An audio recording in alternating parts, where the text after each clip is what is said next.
Hi everybody, welcome to a new episode of the vlog. Today I have a bit of a cautionary tale, a little bit of a gripe, but in any case it's mostly just a message for anybody who might be thinking of selling records on Discogs, or anyone just using Discogs marketplace in any way. I love the site, first of all. For those of you who don't know much about Discogs, it's this magical place where you can sort through records for sale or just for a reference guide to different pressings of albums. And you can actually go through the list and find literally any time a certain album has been released on any format, every little variation on an album that you can find. First pressing, second pressing, maybe from different countries, American pressing, Canadian pressing. You can find whatever you want, and the marketplace is divided by pressing. So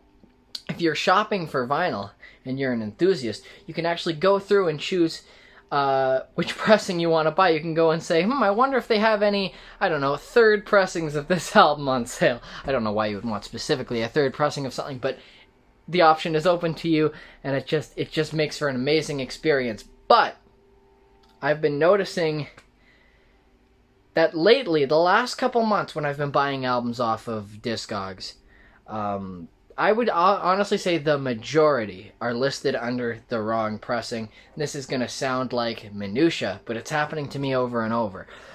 This week I went in and I purchased a copy of Linda Ronstadt's magnificent debut solo album, Hand Sewn, homegrown, cute little album, and one of the few in the Linda Ronstadt catalog that I hadn't been able to find anywhere.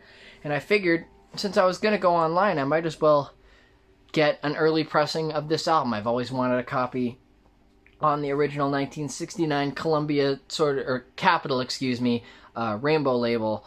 That would be so cool to have. So I scrolled through pressings and was able to find an affordable one from the original Los Angeles pressings from 1969 from the Los Angeles Capitol record plant.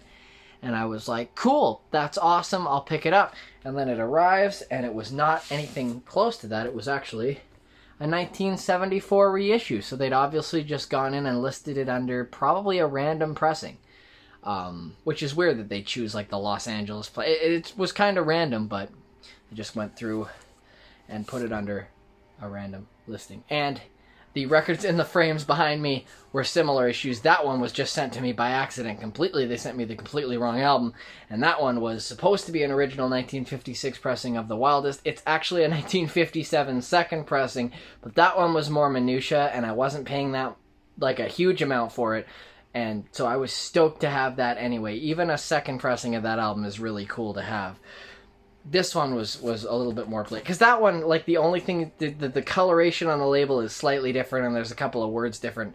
Mistakes like that, while you should double check pressings and stuff, they do happen, but this is just kind of blatant. But yeah, I gave this gripe already to my sister today, and she was like, Graham, you're being ridiculous. You got the album you asked for, I don't see the problem. But and you're the only one that like cares about individual pressings and stuff. But here's the thing.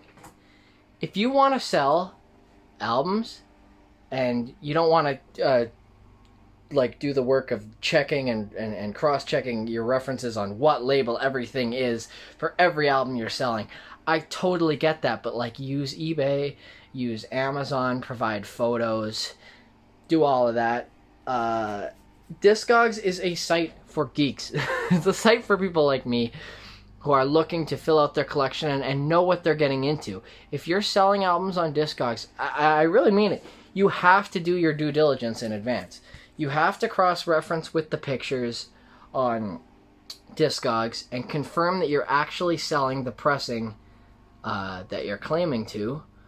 And if you can't find it, feel free to either make your own listing or, and I don't love this, but you can still do it, put a little note in to your seller, preferably with pictures of the center ring label, front and back cover, any like sleeves or anything if there's like special custom sleeves involved. And even if you're a little bit nuts or if it's requested to you, sometimes you'll want to get the run-out groove matrix number, as well, as that can indicate things like what pressing plant it came out of and stuff like that. Now, that's a little extreme. If you don't have pictures of the run-out label matrix code, I get it, although some may ask you for it. It's just really important that if you're going through that site, that fantastic tool, you use it for what it is meant for, and don't just put it under a random pressing. Anyway, that is it.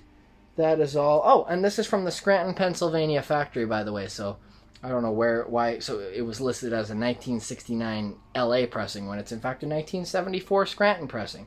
Completely random, just put it under a random thing and listed it that way. I don't feel particularly ripped off in this case, just because I didn't spend that much money, and that is something that I should do and will do going forward, is to realize that if I think I'm not spending that much money on what could be an original pressing, that it's likely not, and to at the very least message sellers saying, are you confident that this is the pressing you've listed it under? Because I do care about these things.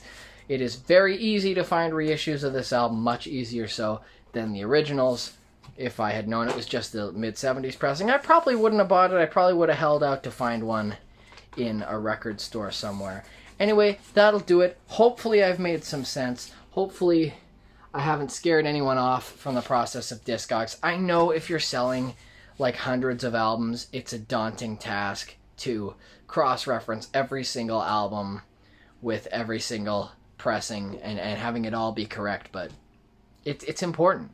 Let me know in the comments if you have further questions. That is all. Please, please, please, please confirm that you are selling the pressing that you claim to be when you're on the site. That is all. Thank you so much for watching. You can also check the description. For those of you who don't know, I am a professional musician myself. You can check out my description for links to where you can find my music, where it's sold or streamed online. There's also a list of my upcoming performance dates, where I will be playing in mostly the Lower Mainland for now, but there's more dates to be announced. Thank you so much. Catch you again with another new vlog again real soon. Yeah, like this video if you like what you saw, subscribe to my channel if you've been enjoying my videos, ring the notification bell if you want to be notified whenever I upload a new video. You know the drill. Thanks so much for watching. And yeah, if you're buying albums off of Discogs, maybe you might want to message that seller and confirm that they know what they're selling. Thanks for watching.